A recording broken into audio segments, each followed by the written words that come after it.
is Ryan Miller, and for the past 15 years, I've helped hundreds of people to raise millions of dollars for their funds and for their startups. If you're serious about raising money, launching your business, or taking your life to the next level, this show will give you the answers so that you too can enjoy your pursuit of making billions. Let's get into it.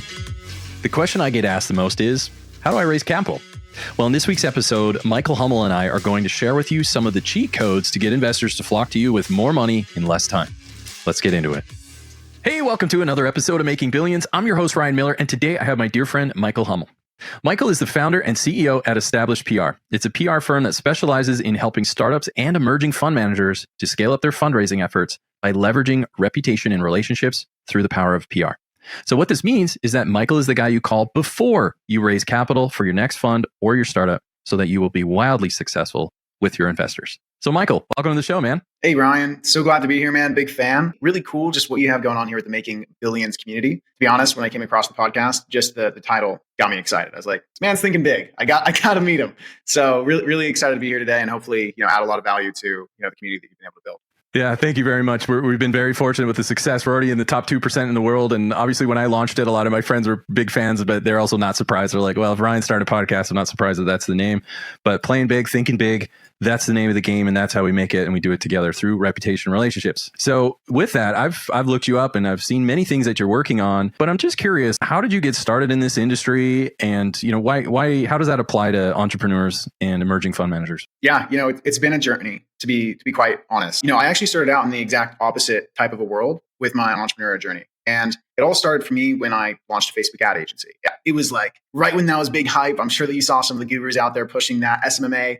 I'm like, you're telling me, I'm a young kid, early 20s. And I'm like, you're telling me I can charge someone a couple $1,000s a month and just do that from home? Crazy. So I went all in on trying to do that, and it went quite well, to say the least. I grew that company really rapidly, went from about $0 to $100,000 a month in just under a year. That was pretty crazy for me, being early 20s, kind of going from very, very low income, job income, to now having pretty much a functioning business. So that was really exciting. But I realized that my passion wasn't necessarily in media buying. So when I thought about long-term growth and development with the company, it kind of was unclear to what I would be able to do. It was kind of like, am I going to be the greatest ad buyer, media buyer in the world? Is that really where I'm going to excel? And quite frankly, the answer was no. At that time, my skill set was also just not building a team. So I decided to pivot and go into something that I feel like is a skill of mine and allowed me to grow so fast, which was outbound, acquisition of clients, actually growing a company. That's really where I figured out a pretty unique system. So I transitioned from running an agency to helping early stage agencies basically scale faster. I was like, look, I grew from $0 to 100 grand a month. Let me show you how to add $10,000 a month MRR like that. That was like the bread and butter. I helped over 1,000 early stage ad agencies within a 2-year period to do just that. It went pretty well, and it was a lot of fun. And then one thing kind of led to another, and I actually had like COVID hit, and it was kind of a time in my life where I'm like, what's next? Am I just going to teach agencies this system for forever? What am I actually going to do? Again, just going back to how I got into this, that business was going pretty well. And one day I actually got featured in Yahoo Finance, and it was a friend of mine that was in PR that he did that for me as a favor. And I was like, oh, cool, nice, very great. Yep, go ahead, get me an article. It sounds perfect. And when it happened, when the article came out, it was like this feeling of excitement for myself. I know it sounds kind of cheesy, but I was just like, oh, I'm a real business owner, because I was still young, I was still early in the game, and boom, someone else is talking about me. So it felt good, but that was about all the thought that I put into it. So I posted on my Instagram. I had to take a pretty long flight. It was about an 8-hour flight. So I just post, share it. Hopefully some people think I'm cool now. Great. And hopped on a plane. When I landed is when I realized that this was something that had been overlooked. I had over 100 DMs. I don't have that big of a following on social media. My family, my friends, old clients, people reached out from all over the place to essentially congratulate me, ask how they could get involved. And it was nothing that I'd ever experienced before. It was kind of when I went from just direct response, spend $1, make 2, 3, 4, to this thing called brand and status. And I'd never experienced it. And that was the first time. To take things further, and when I realized it was actually a big thing, was in the business, I actually started making more money. So our sales team actually started bringing up the fact that in their sales calls, people would explicitly say when they bought that the reason they went with us versus someone else is before they bought, they Googled our name, they found the article. And that was enough to choose us versus a competitor. So went pretty hard into that. And yeah, it's been going pretty well since then. And yeah, that's kind of the come up per se for PR. That's such a phenomenal story. That's a big story with a lot of investors or fund managers or entrepreneurs, whatever it is you started and you dabbled and you figured out what you liked, and it's this refinement process, and then boom, eventually it hits and you're like, I found my thing. I'm so happy that happened. And I know there's a lot of people listening to the show that are still looking for that right now. And they came to the right place. Now, that's how you started, and that's how you became an expert. Now, I know you're backed by some good funds, but with that, you've achieved that. You've raised capital from professional investors. You've built your firm. Tell me about Establish. Tell me about your firm. How does it work with founders and emerging fund managers? Maybe walk us through a little bit of that on how you help people raise capital through PR. Yeah, absolutely. So, yeah, and I'll take a step back because, you touched on something really important. And as one of our core principles, we've gone through the raising capital process ourselves. We actually kind of hit this point as a firm where we weren't sure how to scale to the next level. And we were like, what are we going to do? The masterminds weren't doing it for us. We couldn't just find a mentor or find a company doing the same thing. We really needed some cash infusion, some strategic help. And we found this private equity partner that was perfect. And we were able to start a conversation with them. And we went through their very intense due diligence process. It took us around 6, maybe 8 months to basically lock it in, close the deal. They have less than a 1% acceptance rate into their portfolio. That gave us this insight into what people go through when trying to raise money, whether it's for venture capital or for fund managers. It's not easy, right? Outside looking in, it doesn't seem nearly as difficult as it truly is, the steps that are involved. And, we obviously had quite a lot of success with that. So we've been using those principles from actually going through it for ourselves and getting so much success for our clients to basically continue to help with that process. And what we're doing now, we've worked with over 1,000 different companies, helping them get into over 10,000 publications at this point. Just this last week, we've set up nearly 100 conversations for our clients with investors to actually coordinate the conversations of investing into their startups. There's countless examples. We've probably raised nearly $100 million combined for all of the clients that have been working with us over the years. And that's a very conservative lowballed number. And I'm sure we're going to be heading out significantly more from here on out. I love it. And do you have any success stories of some of the clients that you're able to help when raising capital with Establish? Yeah, absolutely. One that's really prominent and just comes to mind is we had a client get featured on Yahoo Finance, just a simple publication. And he was just trying to raise a seed round. We didn't even reach out to investors. We didn't do any introductions, no warm intros or anything. And an investor stumbled onto his article, reached out, and they led the round for $1.5 million for his seed round, just from seeing an article. And that was kind of one of our earlier wins that showed us, wow, PR matters a lot. Ryan, at the end of the day, early stage funding, especially pre-Series A, what is it that an investor is buying into? It's a story.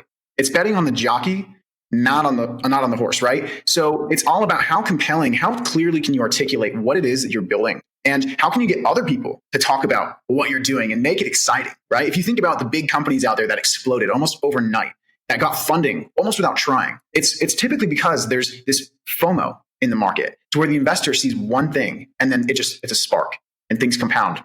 And that's what we do, is we try and get that spark ignited through PR, through more conversations, and make the fundraising process a lot more smooth for the founder. My friend Brett Martin, shout out to him over at Charge Ventures, but he says FOMO, he calls it FOMO fundraising. He's like, oh, it's catnip to investors and VC guys. So that FOMO is very, very powerful when they feel that fear of missing out. I think PR helps to engage that moment, like Michael has said. That is a phenomenal story. So, and you're absolutely right. In the early stage, take it from me, in the VC space, in the beginning, there's not a lot of a company to even dissect and invest in. And that's the part that Michael was talking about, was he's saying it's more betting on the jockey and not so much on the horse, meaning more on the founders and less on the company is what makes you close the deal. Therefore, by investing in PR, that, in my opinion, and Michael, you didn't say this, but I certainly will, it's kind of like your pitch deck for you, for the jockey. The jockey's pitch deck is the PR. It is whatever Google search results show up. And so that's why when there's, say, podcasts or articles, or I've been in Forbes and I'm on the World Economic Forum, whatever. So you see all of these accolades for a lot of founders. That is quite convincing. In fact, I had an investment that I did a couple of years back, and he literally, he walked through like his elevator pitch. And by the end, I was like, dude, shut up, take my money. It was amazing. So he was like, we developed this thing. We're in like 5 different countries already. We're just getting started. Oh yeah, by the way, we're backed by the UN, the World Bank. My partner and I were in Forbes, top 30 under 30. And I was like, what is happening? So his technology sounded amazing, but it was still very early. But when I started to find out and I started to search these guys and their Forbes top 30 under 30 and their connections to the World Bank and all these wonderful things they're doing to alleviate poverty around the world and bring energy and all these things, It was awesome. That was what tipped me over the edge in a good way to make the investment. Was I saw all of these things that they personally were doing, and they validated that it was a lot of their pitch deck, seeing that they were in Forbes, they were on these councils, and there was data online to actually find the fact that they were on the council. You can do all these wonderful things that no one ever heard of. It's not particularly helpful when you're raising capital. So I think Michael's point is, do these great things. You're doing great things, whether you're emerging fund manager, venture capital, private equity, real estate, doesn't matter, or a founder. You're doing all these wonderful things, but it is so important if you're going to raise money that the market knows about it. And that's where people like Michael come in. So now that we've kind of established that PR is a really great, think of it like your pitch deck for you. And if you're early, that's what you need to focus on as well. I'm wondering if you, through your experience, you've done all these wonderful things. You've raised capital, both institutional capital, you've bootstrapped companies, you've done all of these things. I'm wondering if you can share for the rest of the show, maybe we can talk about 3 things or more that you find most helpful, and not just what people should focus on, but I'm very curious on how. Let's talk about how. Let's give them some cheat codes. How, for example, how do people do press releases? Yeah, let's dive into it. And I mean, you said something really important there, where it's like, what's the first thing that an investor does after they have a conversation with you? You receive an intro. They Google you. Yeah, Boom. They Google the founder. Just like that, right? Mm-hmm. So, I mean, probably the most simple thing that any founder, anyone listening to this could do is just talk about what they're doing with a press release. A press release being the most simple, cost-effective way and a guaranteed way for you to just put your name out there to tell your story in a way that will allow them to read it on their own time. A platform that I really like, I'll give you all the deets for press releases. I'll give you everything. We got a few things. So let's first talk about the platform. The preferred platform is AccessWire.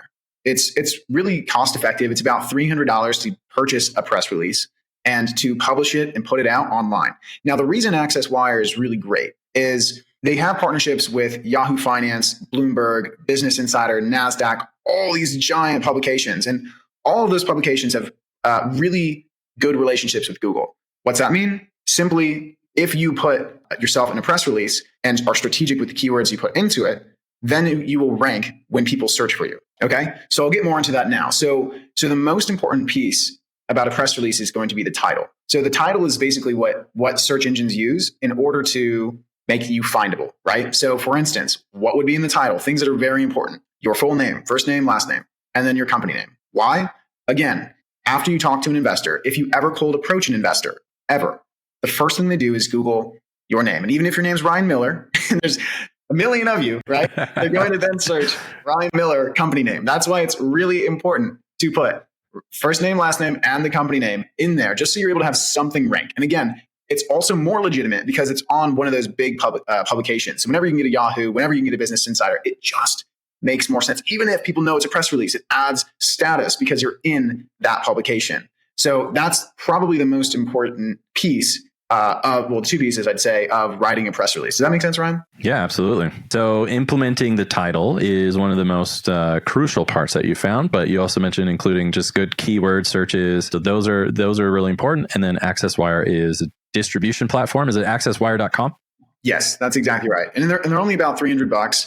And one thing too important to remember about a press release is you need to have it formed as an announcement of some kind.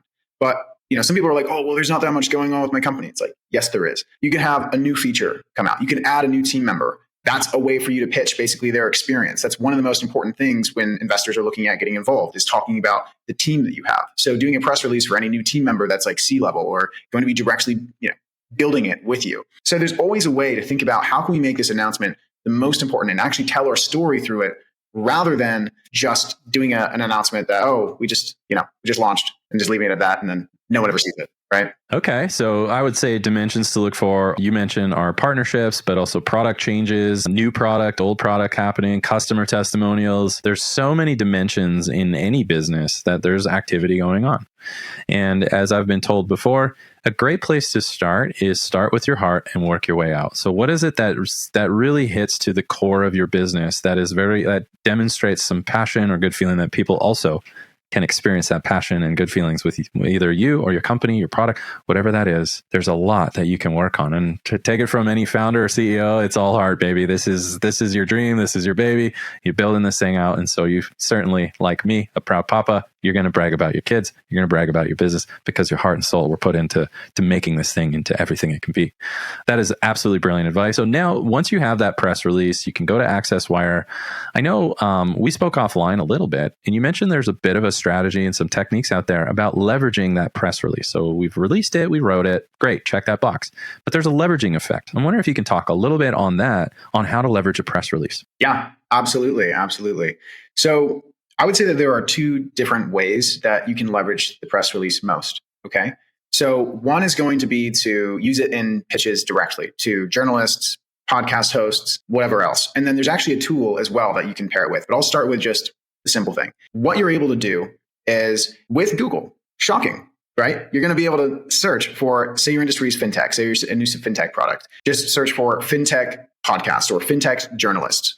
It's going to show you dozens, if not hundreds of people that you'd be able to contact and actually reach out to. And all you have to do is simply email or DM those individuals the press release and tell them like, hey, I just saw your recent episode. I just saw your latest article on similar software. We're actually, up and coming as well. Check out a recent announcement about X. And no exaggeration, if all you did was that, sent out 100 messages, you'd be able to get 5 to 10 pieces of coverage very, very easily, especially if you're working on something that's pretty exciting, which that's what makes startups so cool is everyone's typically trying to build something big, right? And the better that you can get at concisely communicating what it is that you are building that is big in a short amount of information to those journalists, they're going to want to talk about you, right? And showing that you have a press release to announce it adds a layer of legitimacy. And I'll be honest, some, like if you were doing a podcast pitch, right? Some podcasts don't even necessarily know what a press release is, being that you just paid for it, right? So you could send that out and they would see coverage on Yahoo, Business Insider, or whatever else. And they'll be like, oh my gosh, way more likely to take on you as a startup, you as a founder, than someone else that doesn't have that. So it's sort of this initial layer of credibility. I love that. So any areas that you find most helpful when leveraging that? Yeah, absolutely. So there's this website called Quoted, QWOTED.com. Yes, that's exactly right. And no exaggeration. I know people that own agencies, they'll stay unnamed, that only use this tool to service their clients for PR. And they charge thousands of dollars a month. It costs, I believe, $100, maybe $150 a month. And what it is a platform that basically queues up journalists. It makes it easy for journalists because they always need to be writing. They need new topics. They need new subject matter experts, as we call it in the industry. And they go to that site and they look for new subject matter experts. So they will make a post, for instance, need someone to talk about, for instance, one of the big ones that happened, SVB. That was a big financial thing that kind of blew up here, right? So when that happened, the amount of requests specifically around that, just looking for anyone that wanted to talk about it, was enormous. And these are going to be opportunities on the big ones, Forbes, Bloomberg's, International Business Times, Daily Mail, worldwide major platforms that a journalist is just not wanting to go and find someone in their own network. So they reach out and use these tools to have experts reach out to them. Again, if you spent maybe 20, 30 minutes a day doing this, you would be getting more PR coverage than you would know what to do with, quite frankly. So that's a really powerful way for anyone to get more organic coverage for almost free. Phenomenal. So now you have this coverage, super cheap price to get you and looking as great as you can, and so that investors can find you, whether you're a fund manager, entrepreneur, or somewhere in between. You have these tools that Michael has provided, but I think I promised 3. So I'm curious, maybe for the third point, how would you say that someone who's raising capital can capitalize on that media attention? Once it's happening, you get the ball rolling. How do they capitalize on that? Yeah, that's a really great question. And a lot of this depends on the products, the industry, exactly what it is, and the platform that's going to best serve them. But any coverage that you get should be shared. Sounds obvious, but you would be so surprised how many people just get featured and then they forget it ever exists. So putting it on your website, having a banner, posting it on your Instagram, posting it on LinkedIn. LinkedIn, for me, is probably the best platform because you have a lot of control, especially when you're raising money. So here's the hack. So if you are raising money of any kind, LinkedIn should be your best friend, full stop. And the reason for that is you can connect with anyone, any high net worth individual, anyone. The only limit is how much time you spend trying to connect with them. And there's a ton of automation tools out there that you could use to do that. So are you familiar with Sales Navigator with LinkedIn? I'm not. Cool. So it's a plugin that LinkedIn has. It's directly built into it, and it allows you essentially to search for people with more filters. So rather than me just looking up Ryan Miller and seeing 1,000 of them, I would be able to do Ryan Miller, making billions podcast like host, basically. I could do all these different layers of keywords, and it allows you to do very in-depth searches. And what I'm getting at here is what you want to do is add all of the target market, whether that's your customer, whether that's an investor, potential investor, right? And you want them in your network. It's as if you're making followers. So anyone that does not grow their LinkedIn is kind of silly because it's so hard to get followers on almost any other platform. Whereas with LinkedIn, it's just a connection. And you almost force them to see your stuff. Once they connect with you, they're there. And even if you're the one that's trying to shake their hand, they're there. So what you'd want to do is, say you just got picked up in a publication and you're like, great, what am I doing now? You just go to your LinkedIn after already hopefully connecting to several hundred, if not 1,000 plus of those potential investors, of those potential clients, and you'd be able to make a post and say, look, woke up to a feature in Daily Mail, woke up to a feature in Yahoo, woke up to a feature in X, right?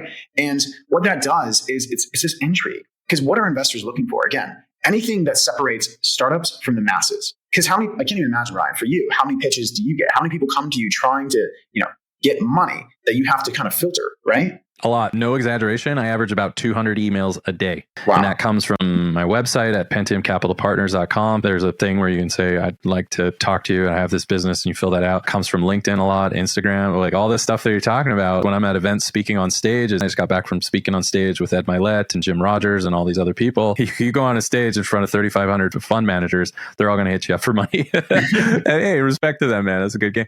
But the point is that you do get hit up a lot. And those filters that I think you're talking about here, whether it's actual filters like, hey man, I actually don't give out my personal phone number, or digital filters like on LinkedIn and Sales Navigator, I think the point is that you need a way to get to the signal and push away the noise so that you're more effective in what you're trying to do. And in this case, that's raise capital. Exactly. And if you think about it too, it's like, what is an investor looking for? Points of differentiation. At an early stage, all that matters to get the initial conversation. Obviously, it won't take you the entire way. You can't build something terrible. We always say, if you put glitter on a rock, it doesn't make it a diamond.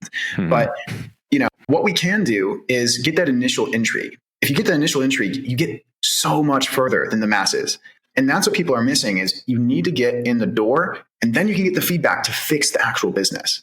But a lot of people just don't get in the door frequently enough or to the right people. So it just doesn't work out. So, you asked me when we first met way back that you said, try Googling yourself. And I laughed and I said, well, there's this darn NHL former goalie that has the same name as me, so I don't really show up anywhere. And you mentioned there's some tools that are somewhat helpful, and you said just Googling yourself is a good start to be like, how do you show up? Because if you know how you show up and you don't like it, guess what? All your potential investors that you're working hard to get their attention, they're seeing the same thing. So either you're not there, nobody can find you, or it's pictures from you from high school chugging a 40 or whatever it might be. I mean, I'm being kind of facetious, but you just really want to make sure that you don't neglect this part, I think is what Michael and I are saying, is saying don't neglect the fact that maybe you have a pitch deck that talks about your thesis and your technology, and you can geek out about all the numbers and how everybody's going to be a billionaire in 5 years. But don't forget that part of raising capital is also people are confident in you. They like what they see, what they hear, and what they feel when you're in the room. And also when you're not in the room and they're Googling you. So either way, this is important. Besides Googling yourself and just kind of checking in, is there any other tools other than Google that you found helpful in this area to just help people to figure out how do they look, how are they showing up? Yeah, absolutely. So one tool that we use just to see general search traffic, it's called SpyFu. So SPYFU.com. What it basically allows you to do is type in any keyword. So you can type in your company, your full name, whatever it may be, like your first name, last name, company name. You can see search volume. You can see what else people are looking for. And you're going to be able to see kind of just what you look like online in general. So it gives you an analysis too of if they're searching for anything else. So it could even show you competitors. If there's any other similar startups, it'll even show you that because they basically scrape your site and match you with other keywords. So it's a pretty in-depth product. I think it's like $9 a month. So bargain. And yeah, so that's pretty great. But I honestly, man, I think Googling yourself is the most simple thing. Best place to start. It's if there's anything bad, bury it. I'm not even saying bad, as in drinking alcohol, like you said, old college parties, whatever it may be, anything that's not what you want as the first impression to an investor, that makes PR even infinitely more important because it's going to be able to get on top of that stack and kind of bury that, push it a little bit deeper. And if you can, just delete that stuff, of course, that's probably the easiest thing to do.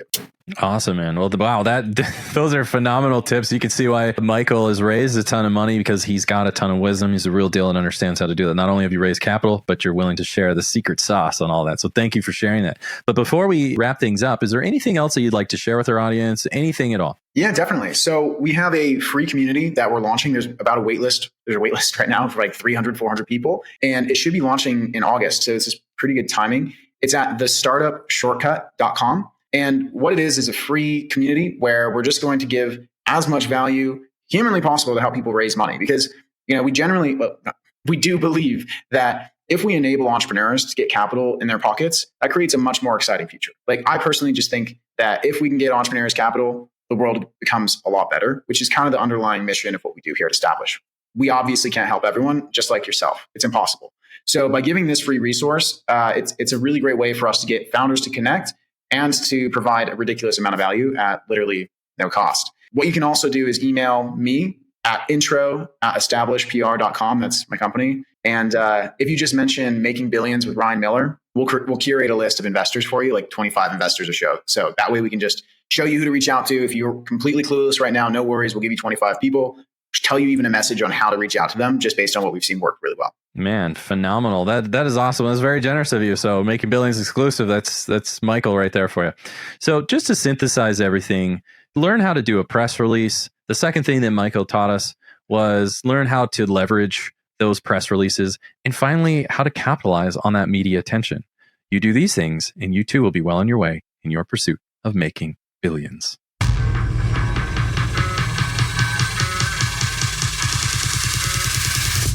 Wow, what a show. I hope you enjoyed this episode as much as I did. Now, if you haven't done so already, be sure to leave a comment and review on new ideas and guests you want me to bring on for future episodes. Plus, why don't you head over to YouTube and see extra takes while you get to know our guests even better. And make sure to come back for our next episode where we dive even deeper into the people, the process, and the perspectives of both investors and founders. Until then, my friends, stay hungry, focus on your goals, and keep grinding towards your dream of making billions.